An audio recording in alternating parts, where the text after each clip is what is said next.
Fabienne Brève n'était plus rentrée dans sa classe depuis le début du confinement. Pour respecter les 4 mètres carrés imposés par élève lors des rentrées du 18 et 25 mai, les meubles et bancs des autres classes ont été enlevés et entassés dans son local.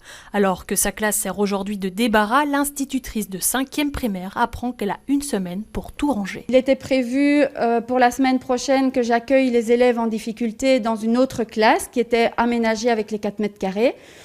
Mais donc, je me demande quand est-ce que je vais pouvoir remettre mes bancs correctement en place. A priori, moi, je ne viendrai pas le week-end pour ça. Aujourd'hui, 9 professeurs de cette école de Forêt se relayent pour surveiller 6 enfants en garderie.